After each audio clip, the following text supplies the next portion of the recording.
Hello world, Frida Reva Darcy and Patricia O'Connor here, and today is going to be our Wednesday drop. It's getting kind of late. We can put a little light on the situation. As you can see, it's late in the afternoon. We had a little off and on shower throughout the day. The storm kind of rolled through with a couple of bands, and then it would break and be sunny, and then there would be another one come along. But it's cool now. It's been very cool since the heat wave broke about a week ago. We've kind of had some, for us, rather fallish like temperatures. Quick look. So I'm gonna grab something, hold on. Quick look, that was a quick look at the Ponderosa that I worked on the other night. I just saw something I wanted to do. But I don't, sometimes I've done a couple of these. It's nice to shoot late in the afternoon. I think the pool is pretty quiet.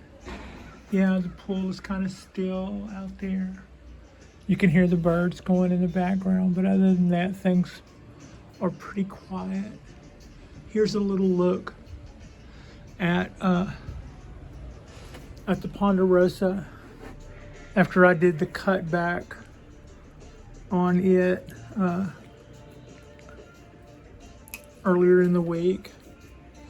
And I'm just seeing a few things that I probably need and I can clean up. Might as well, right? These are some cutters.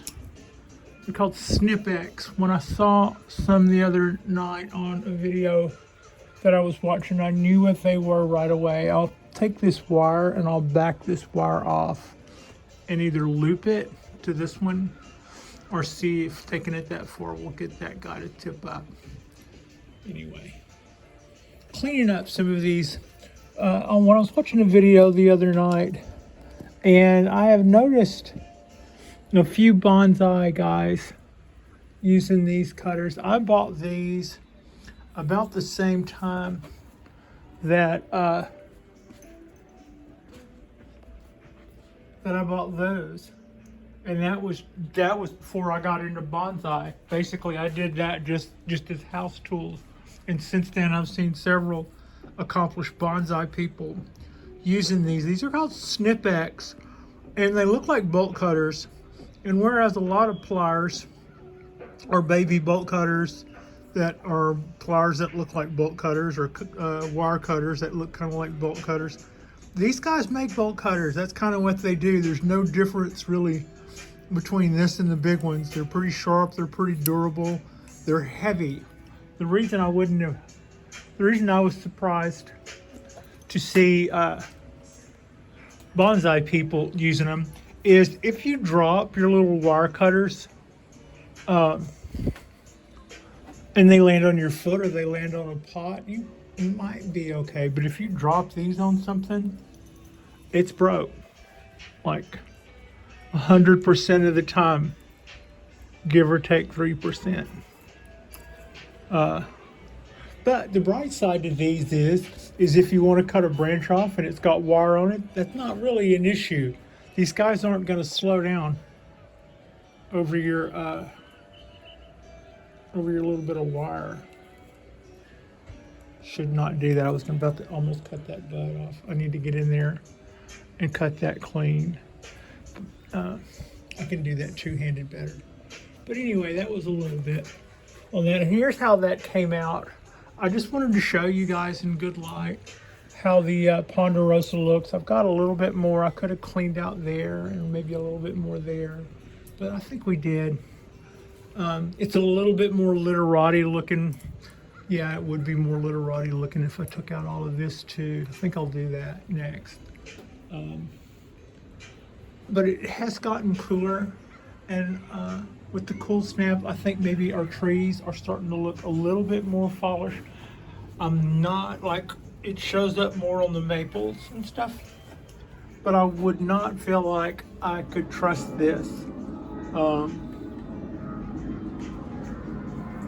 because traditionally October is a pretty warm month for us, and our warm temperatures could just come rolling right back. Last year we didn't even get a winter.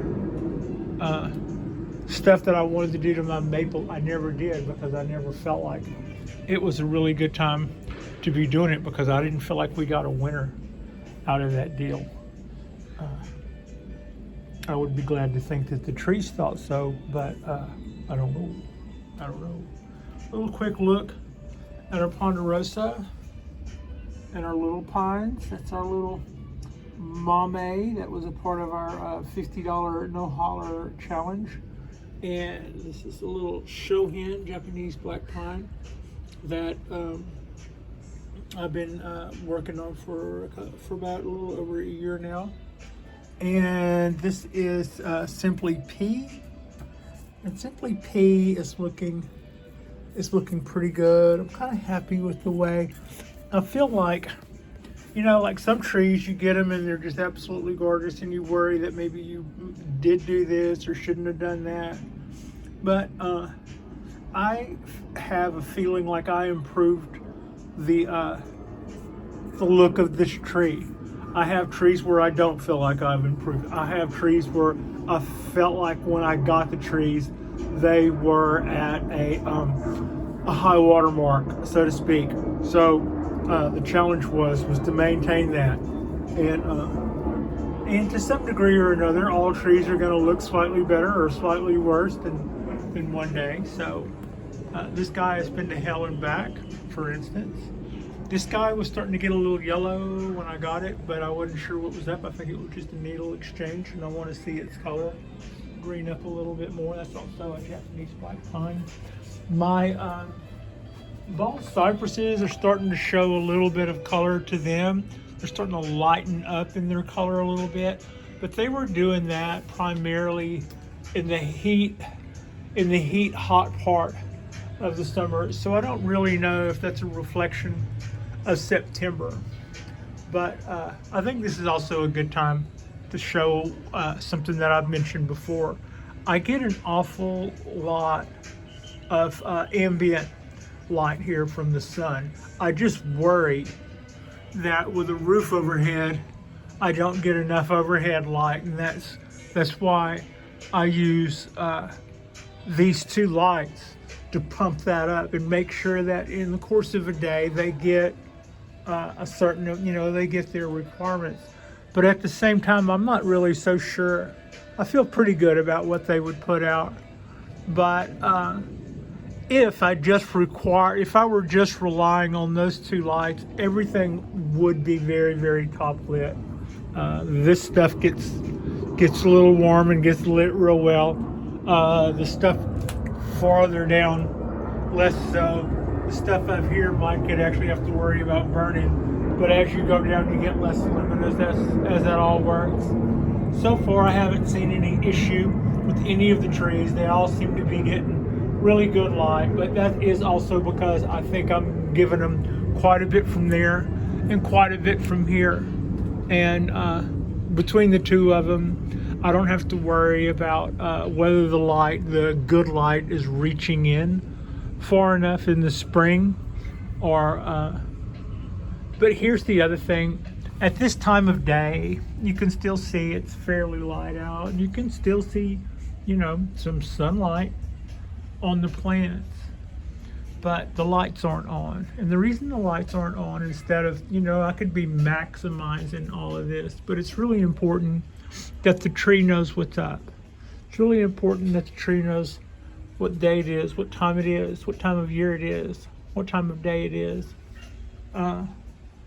whether it's night or whether it's morning, whether it's November or whether it's August. Those are all important keys, and those are all important to a tree. And whereas we don't notice them as much in our house, we just kind of notice them by our calendar, those actually dictate hormone production for our trees. So I make sure that the cues that they get about where they are in the world and when they are in the world come from the actual sun and the ambient light. So that's why I don't allow my lights to come on until a couple of hours after sun has already hit them, and I turn them off a few hours, or at least an hour and 45 minutes, usually more closer to a couple of hours before sundown. I want them to go off, and then I want the sun to go down and the trees to just, realize that little graduation of light. So that's how I do it. I'm not exactly sure how much of that is absolutely necessary, but I bet you $1 that at least some of that is, and that just seems like the way to go. If I had all these guys on a timer, I would probably be maybe running them an extra. If I had them on a timer that was graduated, I should say, or programmable by computer, and there are those that are not really they're not that out of this world. I would have them go off a minute earlier every day until we get back into spring, and then we would flip that and they would start burning a minute longer every day. And with that going on, I might get a little closer to actual sun up and sundown. But that just wastes, absolutely, it burns more electricity, frankly. And we already know that these guys are supplying light long enough that everyone will get their minimum needs met from that. They'll get everything they need to do what they need to do, and then what else we get from Del Sol, and it just kind of bathes in from there. That's the nice part about facing south. Also, a little quick word. This is going to be a short video. We have a project coming up in a few days. I'm not going to give a lot of details on, but it's a little thing showing up, and it should keep us busy for a little while. So I'm pretty excited about that. Stay tuned. Stay tuned, as they say. And so look, the wisterias, they're just coming back out. The one on the left is a Japanese wisteria. The one in the center is a Chinese wisteria. And the one on the right is also a Japanese wisteria. I think these two are similar stock. They were both clones when I got them. This one is two clones that are just about fused together now. It'll be interesting to see. The thing about that is, I didn't know and I do now.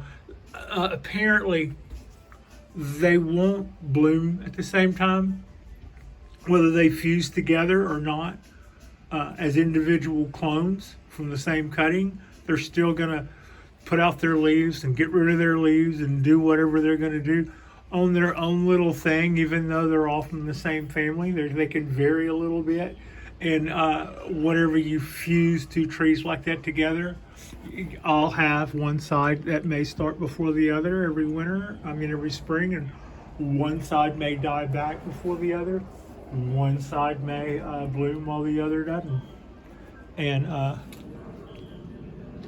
that was something that I wondered about while I was doing that. It doesn't bother me and I haven't really noticed it hardly, but that is something that I'm aware of in the research and stuff that I was doing about what it would be like to fuse those two wisterias. Those, I believe, are white wisterias. If they're not, they're purple, but I believe these wisterias are white. Quick look at all the shoots coming out. This is a ponderosa pine. It's 26 years old. It's a Yamadori, and it is literati Yamadori. And my ponderosas I feed year-round, so I'll do that for like 2 years. The third year, when the needles get shorter, I'll cut them off, all that stuff, for a bit. So that's what's going on there. I just wanted to do a quick look at how we were looking in the afternoon when our lights are low and it's kind of peaceful in the house.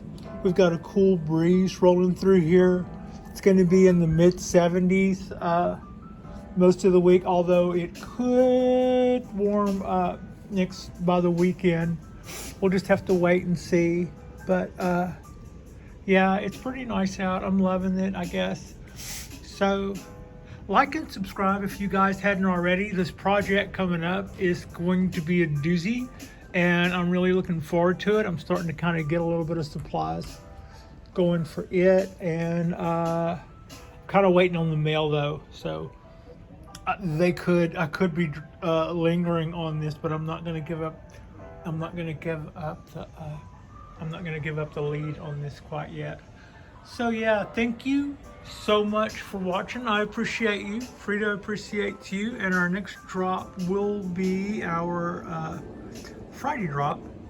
And yeah, maybe I'll have news by then. If not, then maybe it'll be our weekend drop. We'll just have to. I'm at the mercy of the shippers, so we're just gonna have to see. But yeah, pretty excited. Thank you so much for watching.